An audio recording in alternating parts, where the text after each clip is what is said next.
There are two types of shadows. The first type of shadow is where the sun is directly overhead, shining straight down. And here, I have the subject on his own layer.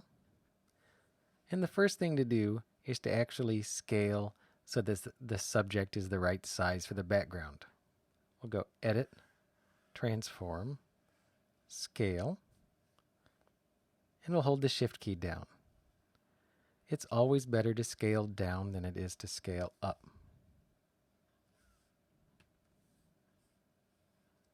The next thing we're going to do is we're going to make a new layer for our shadow. You might even want to double click right on the type and rename it.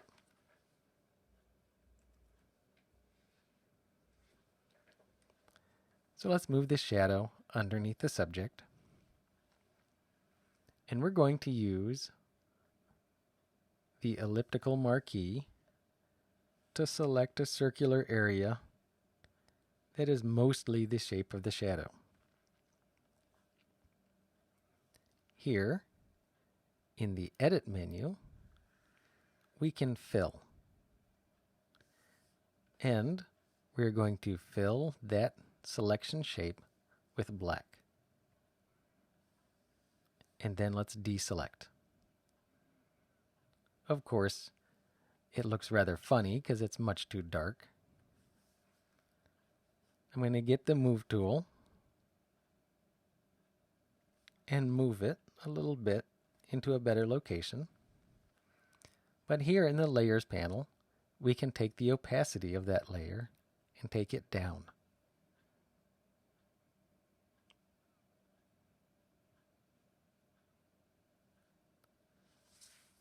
And similarly, the shadow should fade out with a little bit of softness. So, under the Filter menu, let's go to Blur, and then we'll do Gaussian Blur. Gaussian Blur gives you this wonderful preview menu. And here's what you do is you take and adjust more or less.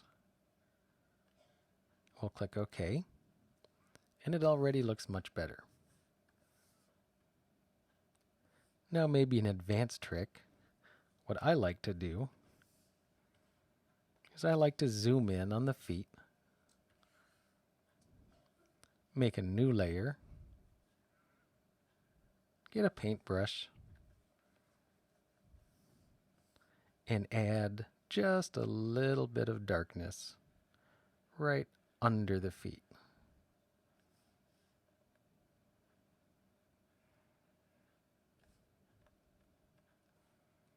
Now let's double click the hand and fit the image on the page.